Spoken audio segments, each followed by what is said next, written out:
Hoy, 4 de septiembre, nos encontramos en el Instituto de Vanguardia en Zárate con Juan Carlos Mazzola. Empezamos. Bueno, primero presentate. Sí, me llamo Juan Carlos Mazzola. ¿Quieres saber la edad? Como quieras. Tengo 69 años, nacido en Zárate, padre de 3 hijos y 4 nietos. Oh, ¿qué te parece? Bueno, ¿cómo viste la vuelta de Perón y después su muerte? Bueno, la vuelta de Perón.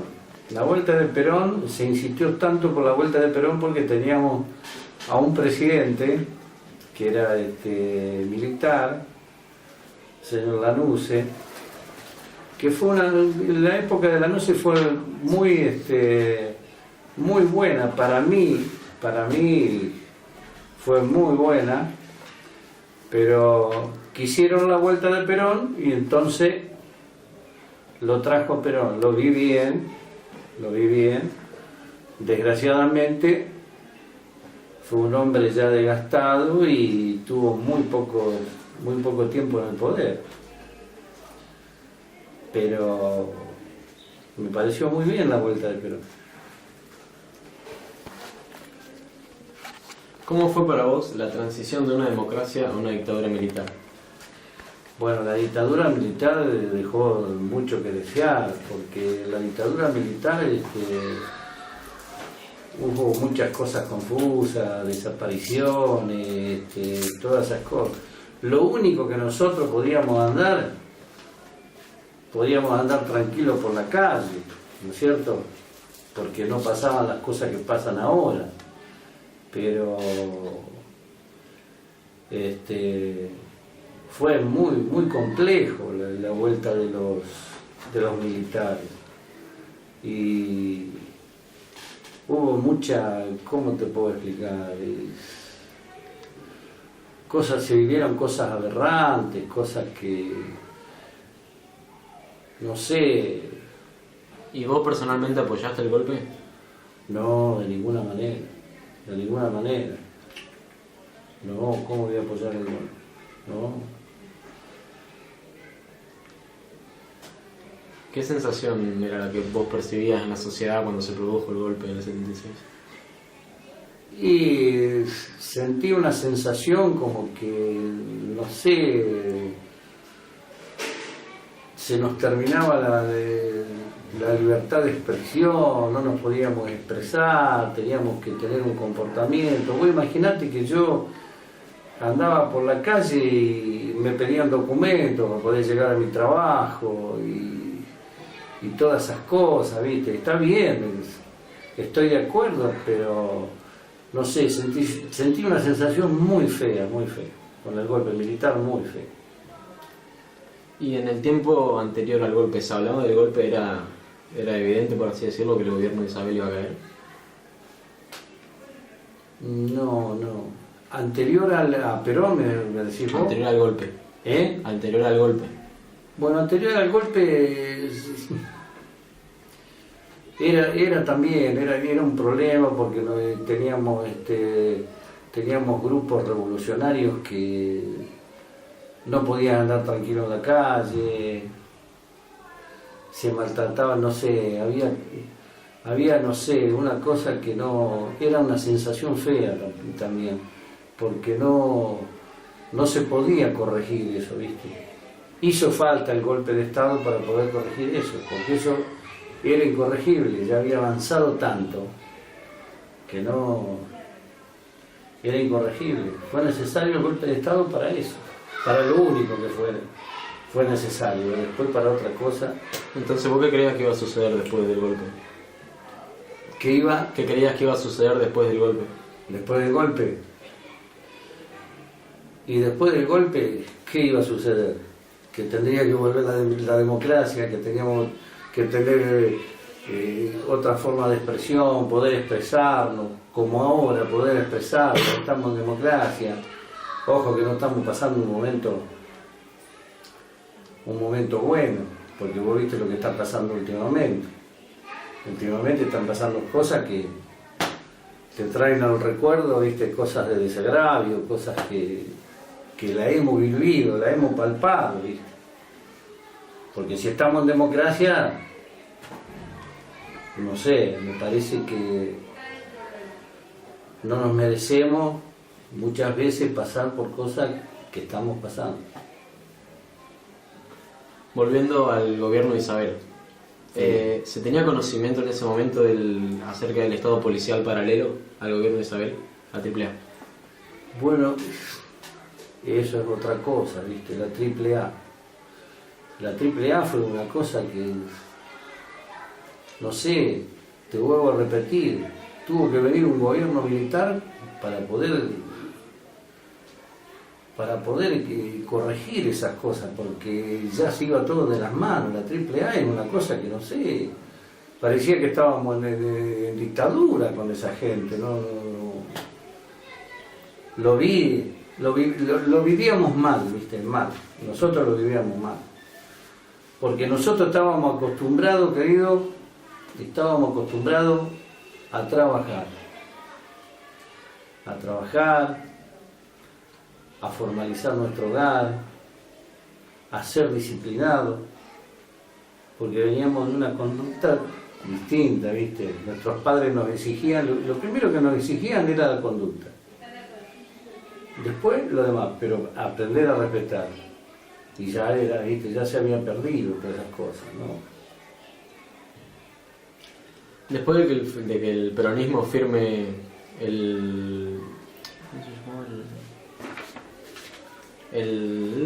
operativo Independencia, el exterminio de la subversión, ¿se tenía conocimiento de lo que hacía la AAA? No se tenía conocimiento. ¿Y recordás alguna acción de la AAA en Zárate? No, en Zárate no. De la AAA en Zárate no. No, lo que recuerdo cosas de la AAA, de cosas de esa época, que cuando vino la subversión de mucha gente conocida,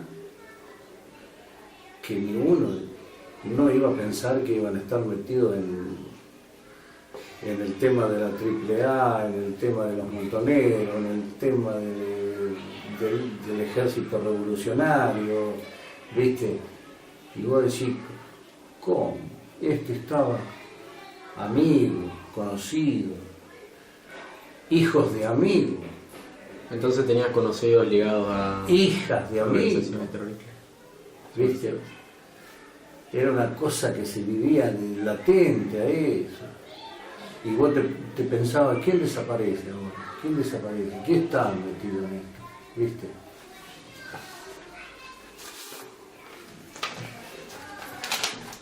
¿Vos estabas al tanto del accionar de las organizaciones subversivas? No, eso no. Al tanto de... No. Yo, mirá, yo me crié en la época de la subversión, era joven, ¿no es cierto? Salía.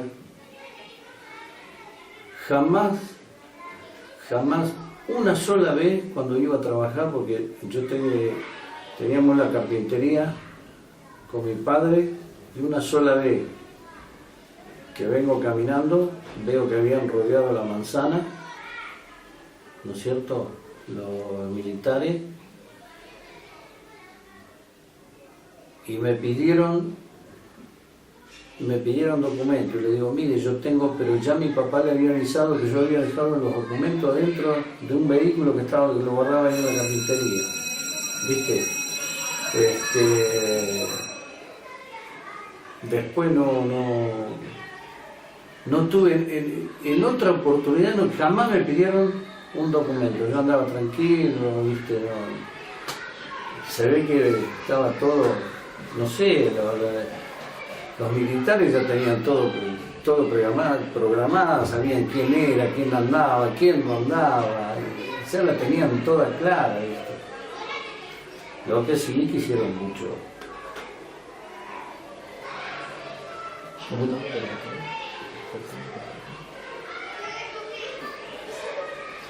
¿Qué opinión te merece el accionar en esa época de estas organizaciones subversivas? Las organizaciones, Subversivas, Montoneros, Vedder. no estaba. El accionar ese era muy... ¿Sabe qué pasa, querido? Vamos a ser realistas. Como fueron malos los subversivos, fueron malos la época de los militares, ¿no es cierto? Pero eso de la subversión, para mí era un accionar muy equivocado. Muy equivocado. Eran guerrilleros. Tuvieron que para poder combatirlo, tuvo que ir el ejército a Tucumán porque estaban todos... Era una cosa que no se podía vivir en paz. No se podía vivir en paz, ¿viste? No estoy de eso. Tengo un mal recuerdo de eso tengo un mal recuerdo. Entonces vos creés que Montoneros y Vedder merecen ser enjuiciados igual que los militares.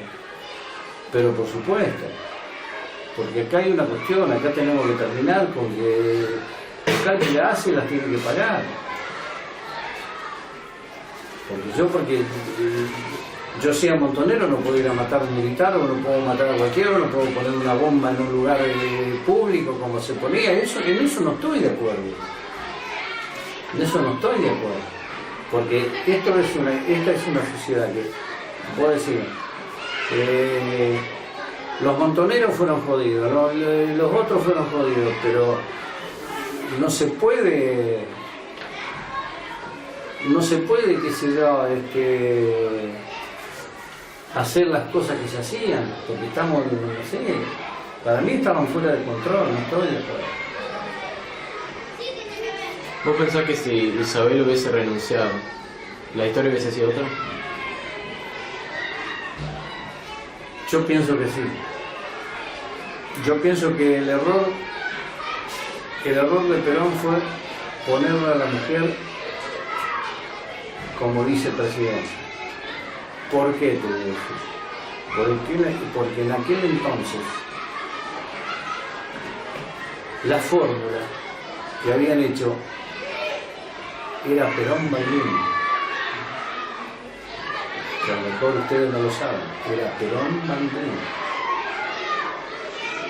Y para la historia mía vivida fueron los dos más grandes políticos que tuvo la historia de la República Argentina, Perón y Balbín. Eran enemigos, ¿no es cierto?, en la política, pero eran grandes amigos. Y el peronismo revolucionario a Perón no le dejó hacer la fórmula Perón-Balbín, porque si fallecía Perón quedaba Balbín, porque era el vicepresidente. ¿Viste? Eso muchos no lo saben, menos ustedes, no lo saben, gente de 40 años tampoco no lo saben, ¿viste? Y ese fue el error de Perón, ponerla a la mujer. Porque si hubiese estado Balbín de vicepresidente y hubiese quedado Balbín, no teníamos un golpe militar, porque era otra cosa. Aparte, Perón era un estadístico, un tipo que decía lo que iba a pasar de acá a 20 años, Balbín lo mismo. Estaban metidos en qué, metidos en lo que pasaba en el mundo, cómo daba vuelta el mundo, cómo daba vuelta la política. A vos imaginate que Perón se lo dijo, lo que iba a pasar en el año 2000. Estaba en el año 73, creo él, no me acuerdo muy bien ahora. Le dijo lo que iba a pasar en el año 2000. Balbín, otro gran político, ¿viste? Que iban a hacer las cosas como correspondía. Después de eso, otro gobierno después de la dictadura, que fue el de Alfonsín. Bueno, Alfonsín no lo dejaron gobernar. Y es lo que viene pasando sucesivamente. Y después caímos en tipos que agarraron la presidencia, que son inexpertos, porque es gente inexperta. ¿Qué se le pasó? ¿Cómo viviste particularmente vos la caída de Isabel y cómo lo vivió tu entorno familiar, de amigos? No sé. Lo vimos mal porque venía la dictadura. Porque ya veníamos de una dictadura. Pero ojo, te estoy diciendo, veníamos de una dictadura en el cual, de todas las dictaduras que veo, yo me quedo con Lanusse, con el presidente Lanusse. Fue un señor, que fue el que dijo, ¿lo quieren a Perón? Yo les traigo Perón. Ahí uno pensaba de que te aumentaba el dólar, ahí no que la comida, eran todas las cosas más accesibles. Nosotros vivimos en un mundo de que nos ayudábamos uno con el otro, nos ayudábamos entre vecinos. Si mi papá tenía que hacerse la casa y el día domingo iban a llenar el techo, venían los vecinos a ayudarle. Ahora es todo completamente distinto, ¿viste? Completamente distinto. Por eso te digo. Pero cuando llega que tiene la dictadura, que la derrocan a Isabel, bueno, ahí lo vimos mal porque dijimos, bueno, ¿qué se viene ahora? ¿Y qué pasó con los medios de comunicación? Los medios de comunicación, bueno, en la época de la dictadura, los medios de comunicación no tenían entrada de ningún lado, tenían que hablarlo, donde hablaban una de más, ya eran, no sé, eran subversivos, qué sé yo qué, ya lo corrían, ya no lo tenían que mandar mudar porque no tenían entrada los medios de comunicación. Vos imaginate, estábamos en dictadura, ¿qué íbamos a hablar? ¿Mal de los de la dictadura? ¿Mal de los milicos que habían entrado? No, por favor. ¿Tu educación fue durante la dictadura? Mi vocación. ¿Tu educación? Mi educación. Bueno, mirá, yo te voy a decir una cosa. Uno nunca termina de educarse. Siempre va. Esto es como cuando vos tenés un oficio, ¿viste? Hasta que estás trabajando siempre te va perfeccionando, ¿viste? Te va perfeccionando. Bueno, pero sí, la educación fue en la dictadura, porque yo cuando iba a la primaria teníamos la dictadura. Cuando llegué a la secundaria teníamos la dictadura. Sí, la educación fue cuando vuelve Perón, ¿no es cierto?, que tuvimos hace poco tiempo, yo ya tenía 23 años, no, 24 años también. ¿Viste? Ya estaba hecho, ya estaba formado. Pero ¿cuál era la cuestión que digo?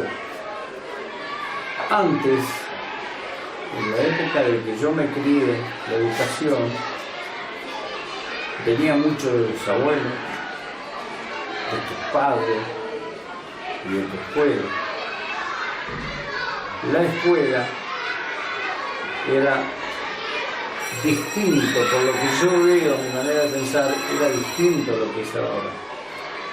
Porque antes nosotros íbamos a la escuela y no teníamos un cuaderno de comunicación como lo tienen ahora, que le ponen la nota porque se porta mal, que la amonestación, que todas esas cosas. Nosotros nos decían, tiene que venir tu papá a hablar o tu mamá a hablar. Y nosotros teníamos que ir y decírselo. Papi, la maestra tiene que ver, ¿qué hiciste? ¿Qué hiciste? Te pegaban en tu casa. primero, y después iban tus padres a hablar por qué te había portado mal o por qué cualquier caso. Ahora es distinto, ¿viste? Es distinto. Yo veo los padres que reaccionan de otra manera. Por ahí los padres increpan al docente, como ha pasado en muchos lugares.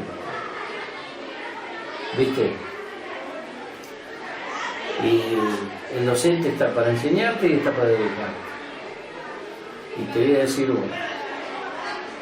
Yo desde el año, hace 38 años, que voy todos los días de clase a una escuela. Empecé llevando a mis hijos y sigo con mis nietos. Una sola vez en quinto año, a mi hijo le vinieron 2 amonestaciones colectivas. Fue mi señora, habló, vino, me explicó por qué había sido. Como estaban en quinto año y estaban con el tema del viaje de egresado, se hacían una cena, un lotro, así en la escuela, que era todo para, ¿viste? Para recaudar dinero, para el viaje de egresado, esas cosas. Entonces, yo tenía mucha confianza, que me quería mucho. Era el rector de la escuela, y nos pusimos a conversar.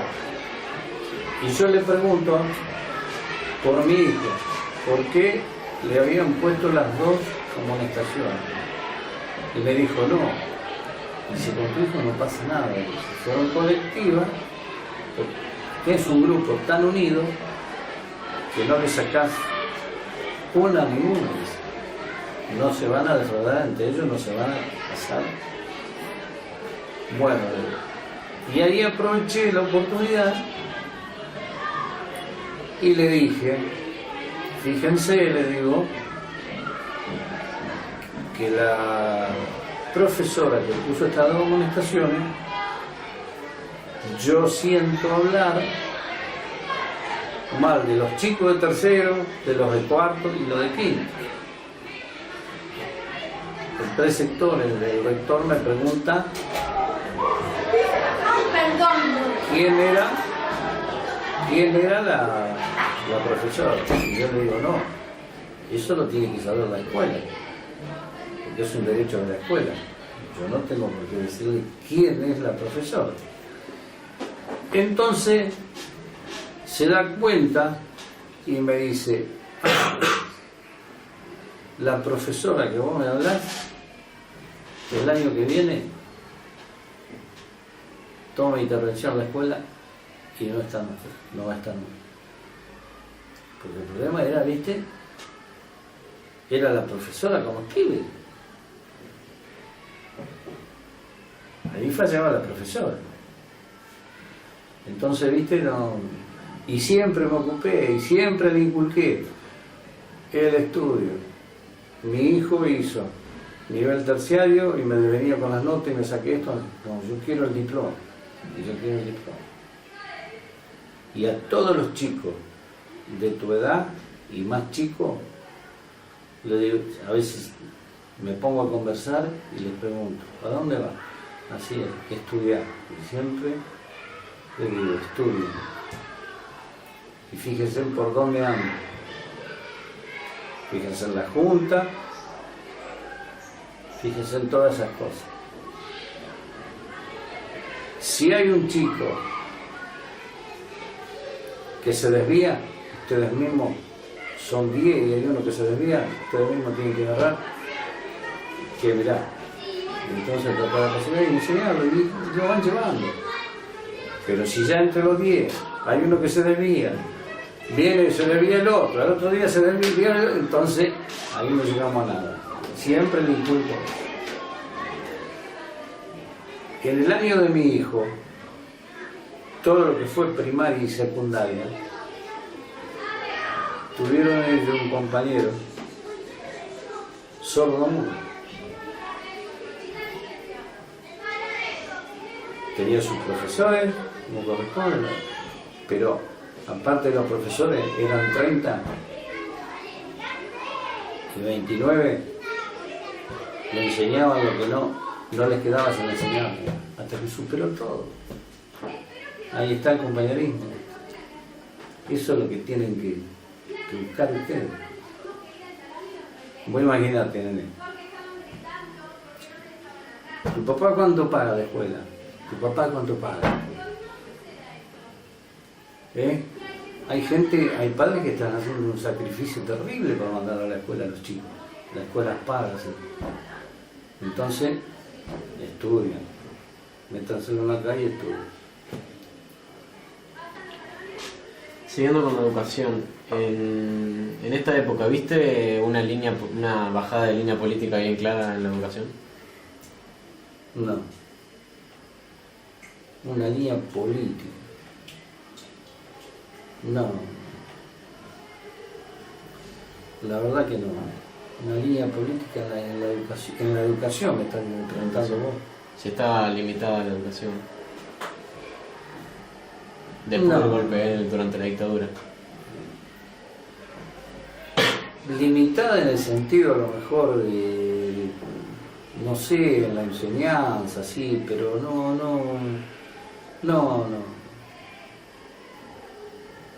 no teníamos límite así de educación, así de... Bueno. Los profesores eran más bravos, sí. Los maestros eran más bravos, sí. Eran más rectos, eran más... La escuela era otra cosa, ¿viste? Y escuchame, la escuela, los docentes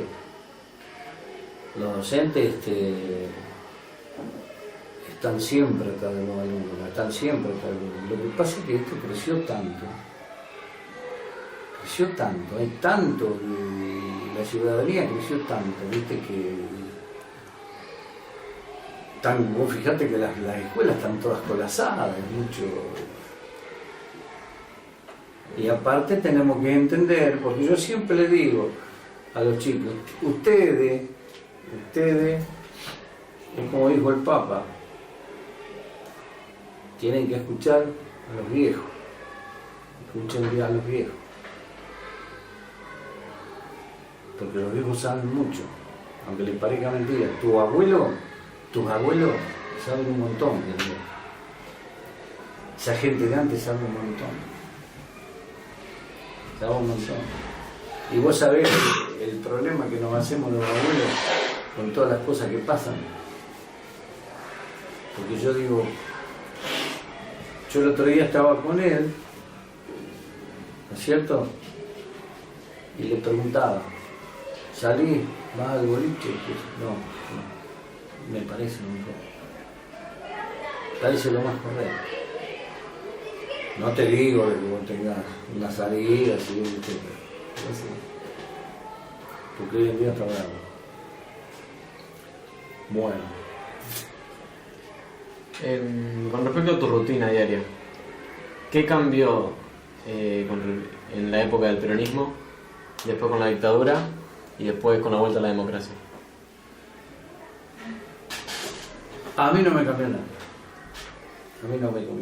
Porque a mí, en mi rutina diaria, tanto con el peronismo, como en la dictadura, con la democracia de vuelta, no me cambió nada. Mi rutina. Porque siempre me dediqué a trabajar, siempre tuve trabajo. Tuve muchos altibajos en la vida, más bajo que alti. ¿No es cierto? Pero no, en mi rutina nada. No me cambió para nada. Ni la dictadura, ni la democracia. No.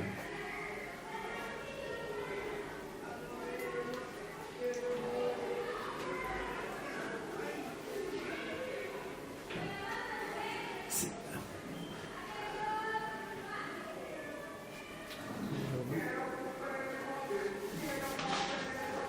También no son 30 minutos. No, pienso que son 30 minutos. Sí. Son 30 minutos. porque hay cosas que no se pueden, ¿verdad? Porque vos, por lo que yo he caminado,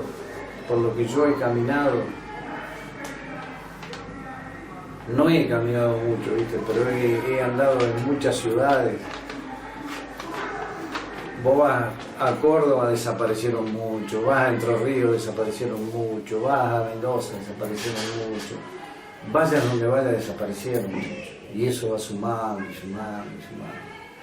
Pienso que sí, que desaparecieron 30.000, sí, es muy factible, eso es muy factible. ¿Cómo crees que cambió la situación de los detenidos subversivos antes y después de Isabel? Antes y después, los detenidos subversivos. Los detenidos.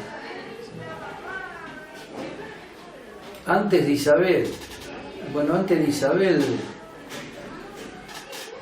la tenían más fácil, me parece, los detenidos subversivos. Después de Isabel la tuvieron difícil. Y muy difícil.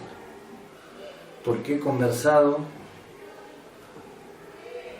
con subversivos que qué sé yo, del momento que los largaron, que los liberaron, a lo mejor se los llevaron equivocados y han estado presos varios años y me han contado las cosas que pasaban dentro de la cárcel y han sido muy crueles, muy crueles, porque han largado gente ya enferma, muchachos jóvenes, ya con cicatrices, con torturas que le han hecho de adentro que han quedado imposibilitados. La pasaron fea. Después de Isabel la pasaron muy fea, los subversivos adentro.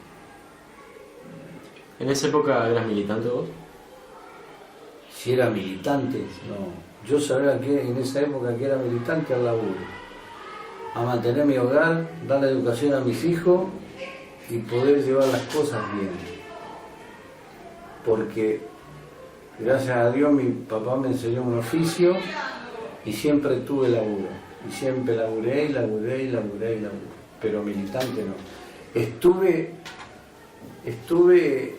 en una salida porque frecuentaba, yo salía mucho a la confitería, iba a Campana, así, en plena época de subversión, y había chicos que habían estudiado la secundaria conmigo, estudiaron, yo fui un año solo, porque no me gustó el estudio, ¿viste? Que se lo vuelvo a repetir, ustedes estudian. Y nos hemos encontrado en los bailes, así en confitería, y me habían invitado para ir a otro lado, así, y yo como no era, ¿viste? No era así de salir, de cambiar de lugar, así, les dije que no, les dije que no, sí, le digo, voy a ir, y no fui. Después, pasada una época, no los vi más esos chicos que hacían esas reuniones, conocidos míos. Y al tiempo, me enteré de que eran subversivos y que estaban desaparecidos. Así que zafé ahí nomás, pero era una cosa que yo, estas cosas las odiaba, ¿no? Subversivos, no, por favor. ¿Y alguna vez tuviste miedo de que por ser conocido de ellos te chupen a vos también? No, miedo no tuve, no. Miedo no tuve, no. Miedo, jamás tuve miedo a esto, no, jamás. Jamás porque nunca, aparte nunca me molestaron, nunca, no sé, tuve la suerte de que nunca me pararon, jamás tuve miedo. ¿Cómo ves a la juventud de hoy? A la juventud de hoy la veo divina. A la juventud de hoy la veo que los chicos que estudian y que hacen un compañerismo, son muy compañeros y hacen amistades pero son muy amigos. Los veo que son muy amigos, son muy respetuosos. Estoy hablando de los chicos que estudian, ¿no? Y después, como de toda época, la juventud de hoy, la juventud de antes, estaba el malo y estaba el bueno, y ahora está el malo y está el bueno. Lo que pasa es que la ciudadanía avanzó tanto, porque se fue de la ciudadanía, avanzó muchísimo. Antes nosotros salíamos y éramos, acá en el centro de Zárate éramos 20, 30. Ahora vos salís y son, qué sé yo, cientos y cientos de pibes que hay, ¿no es cierto? Pero la veo muy disciplinada, muy disciplinada. Los chicos que estudian los veo muy disciplinados. Así que no pierdan esa costumbre, sigan. Estudien y estudien. Métanselo en la cabeza. Primero el estudio. Segundo, la casa. Y tercero, la comida. Pero estudien. Estudien, que después se van a acordar de mí. Mirá, vino el viejo y nos decía que estudiaba. Y tenía razón, hay que estudiar. Porque si hoy en día no estudiar, querido, se perdió el oficio. Porque el oficio, yo me acuerdo que mi papá puso la carpintería y venían los padres, así amigos de él, a decirle que le diera trabajo al hijo para que aprenda el oficio, y que era herrero e iban a la herrería para que aprenda el oficio. Ahora no hay más oficio, no tenemos más oficio. Por eso estudien. Estudien para hacer algo en la vida y tener plata después para pagar el oficio, que no es.